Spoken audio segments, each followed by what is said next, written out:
What's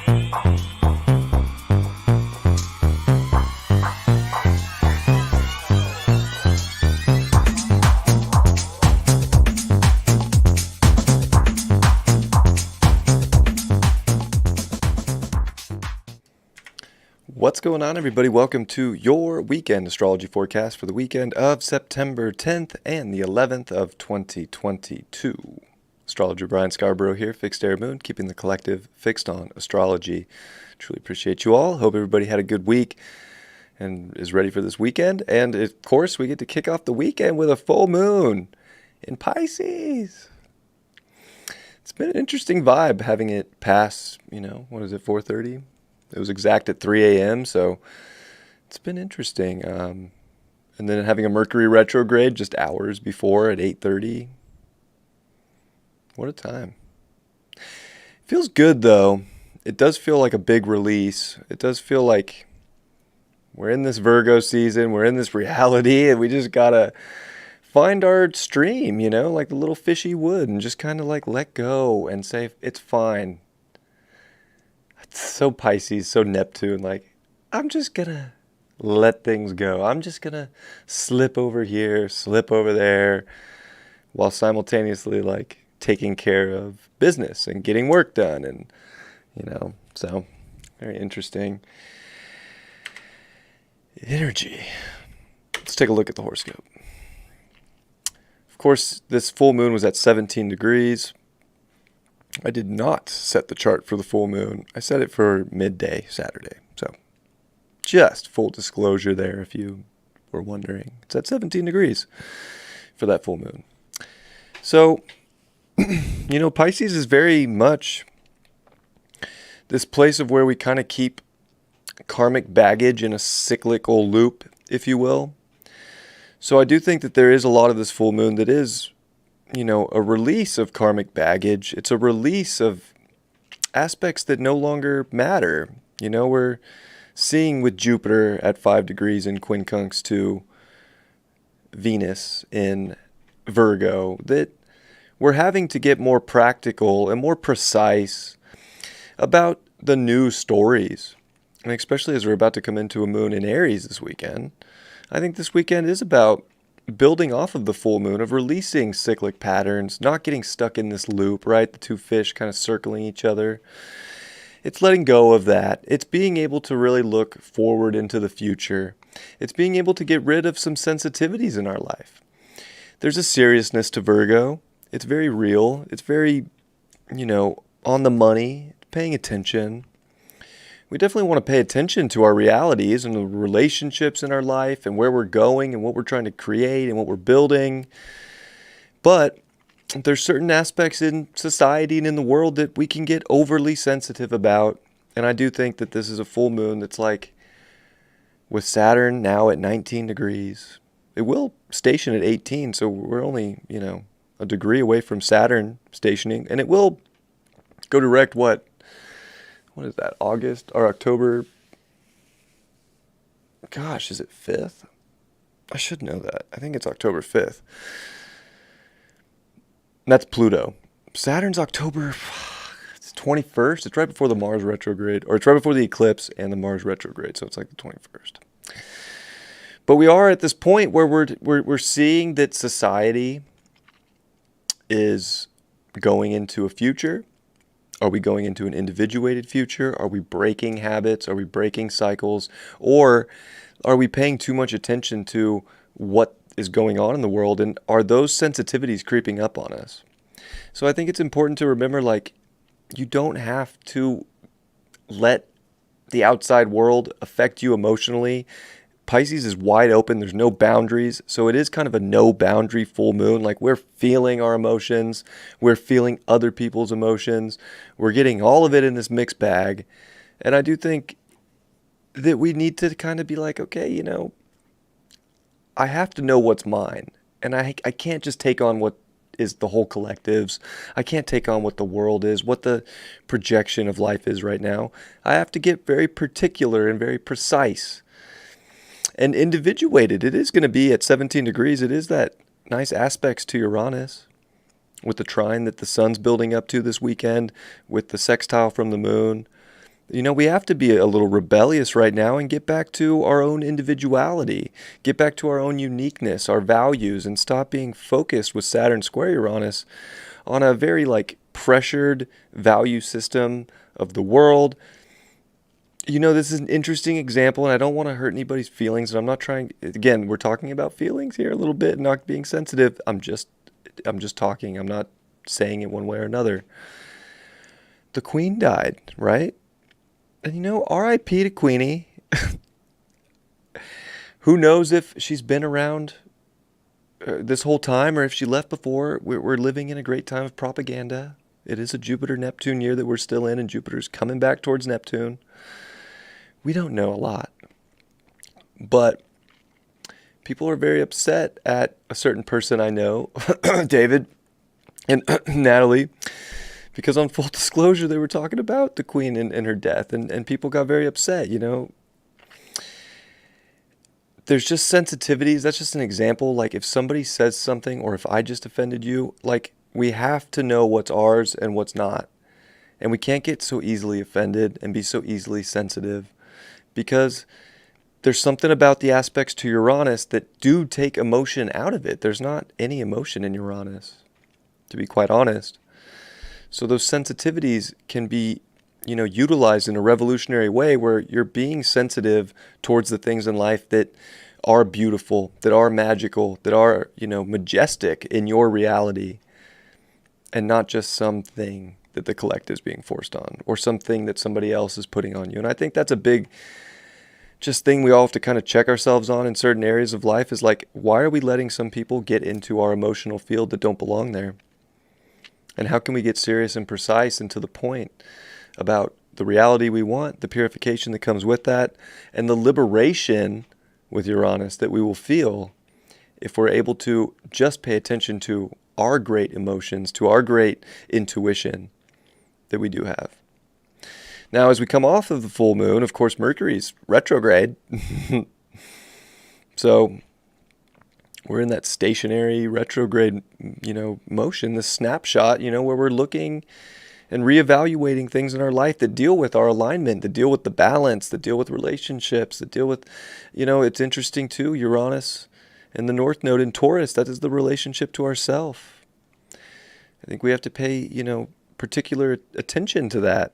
And of course, I say that often with the North Node here in Taurus, but I do think it's relevant.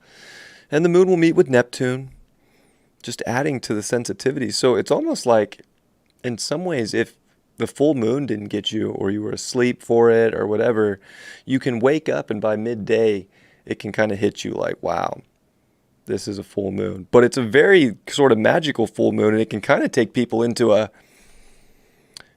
portal of what reality am I even in right now? It's very interesting. Or we're simply just not paying attention to the beauty that is right in front of us, and we're too kind of putting too much of our wisdom, too much of our attention on illusionary aspects in our life. And I'm not telling people don't dream, don't use your imagination, don't use your intuition. But I would say on this Saturday, put your imagination into the things that have tangible backup, that feel real, and watch what happens. Because in a way, it's we can make stories up, or, get, I don't know, just a little lost. It's there could be a lot of illusions. And I mean, it's the weekend, so we might want that escape. We might want that. But it is Virgo season, so it's almost don't escape reality. Change your reality to make it better.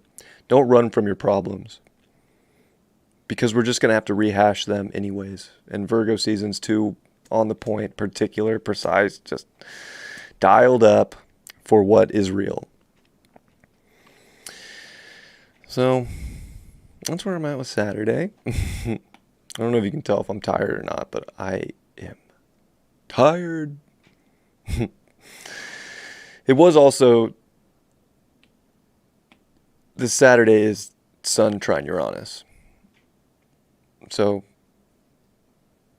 I just want to say too, I love Sun trine Uranus because it gives us a very liberated aspect in our life. And I talked about that a little bit when I was talking about the full moon, but let's think about all the fucking amazing ways we can break the mold. We can break chains in our life by the little changes, the little tweaks, probably things that are right in front of your face. It's not like we have to, I don't think we have to do anything drastic.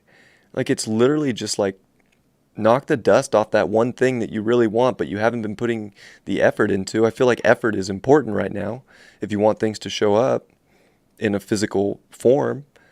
You know, if we're just going to sit around and dream and kind of stare at a vision board, are we really going to be able to, you know, see the dream come into manifestation?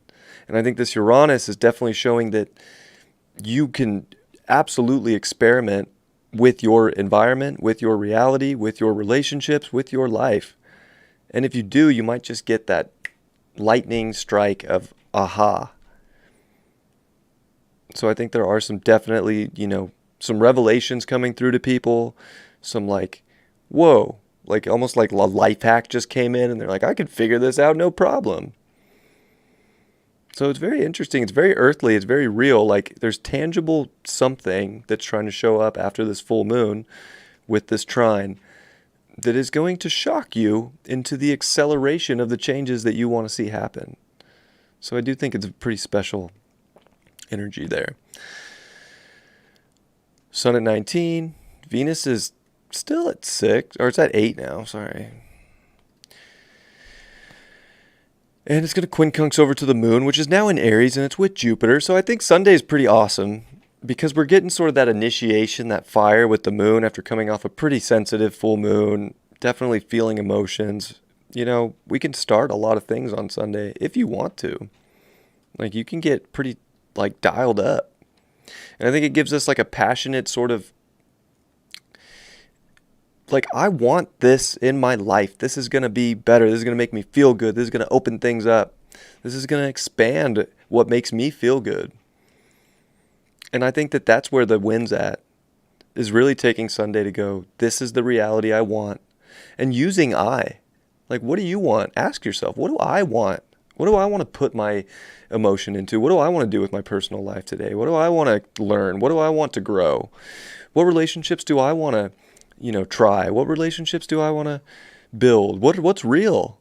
So I do think we get into reality on Sunday, and then I think it can feel really positive for people, especially with the sextile to the moon, or to Mars, I'm sorry, from the moon. There's definitely like an aha, and the sun coming off the trine to Uranus, there's like ahas that you can feel that are initiating a lot of energy in a direction forward. So I think that it's interesting that Sunday is kind of that like rest day. I feel like Sunday is the day people are going to want to try out something. They're going to want to try whatever the download that Uranus brought on Saturday and through the full moon. Like it's almost like I want to experiment and try this. Like I want to, whatever I learn from this is going to be important. And I think that we'll have a lot of like gusto to go do it. So it can be a very energetic day. And I do really like that a lot. I'm not going to lie. It is also Sun quincunx Saturn, which does bring that like seriousness. It does bring that like, okay, like let me put some work in. It's weird with Aquarius and Virgo, I'll be honest, because it's almost like we're getting hyper focused on this weird future, this weird sort of, you know, self-authority measures that we need to take in our life to like hold that status of what we want the greater picture to look like, or what we want like this ideal or these connections and where they can go. But it's like a very particular weird thing that we're like, okay, I'll do that. Mercury retrograde is going to be opposing the moon. So I think Mercury's in a very confused place here, and the moon's kind of got to go talk to it in opposition. Like, I know you care a lot about what other people think. I know you care a lot about what other people are doing. I know you care a lot about getting into what people are just how they're living their life. But what about your life and your expanse and your story, and how you can put effort into that and make sure that your relationship is kind of being the top priority? Because I think that's a big trick to this, is putting yourself first. And I know that with a moon coming off of the Pisces energy, like, we can be so compassionate, overly compassionate in many ways. But Sunday's kind of like, did I give too much? Have I been putting too much mental effort into things that are not even serving the direction of life that I want to go, what I want to feel, how I want to be living my life? So it's interesting, but at the same time, I think we're fired up to see what kind of gifts a little change or a little tweak could bring, and what that can do to our life, and how that can, like, leave a stamp in many ways too.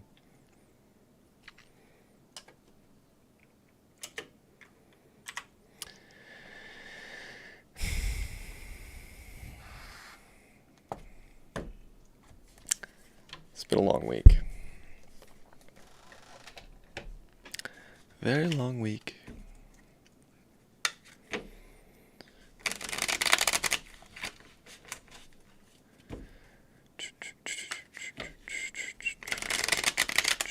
What is in the cards for this weekend and this full moon in Pisces?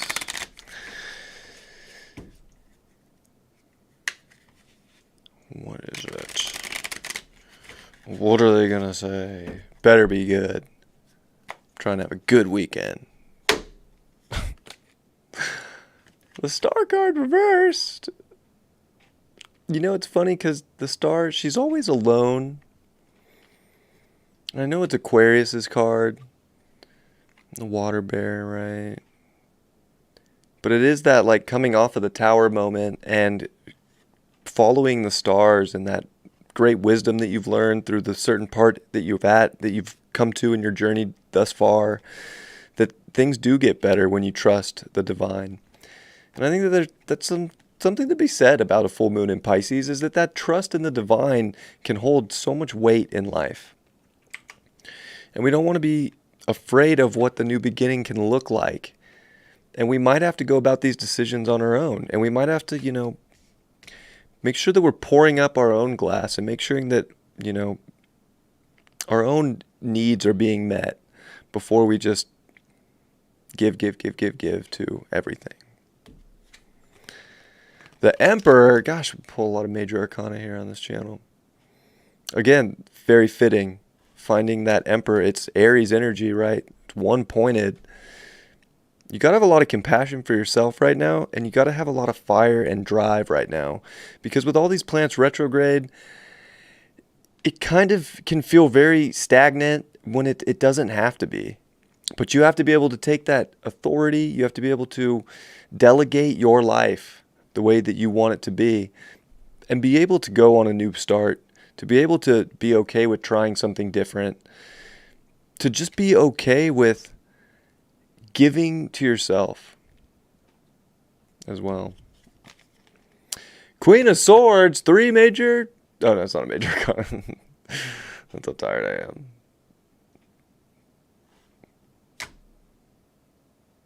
I think that there's a sharpness too, but there's like a not fucking around energy.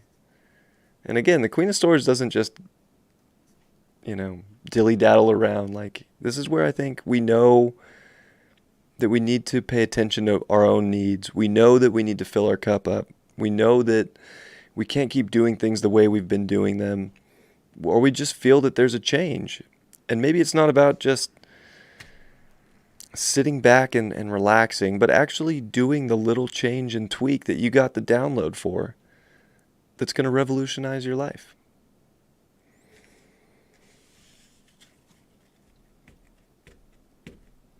I love you guys. I'm going to go get some sleep and rest. And I'll be back Monday for a horoscope. And I'm going to be feeling good on Monday. Because I'm actually really stoked for this weekend. And I think, there's something to be said about where things can go and the empowerment and really feeling like in control of your life by the end of it. And I hope that's true for you. So, catch you all then. Have a great weekend. Happy full moon and much love. Peace.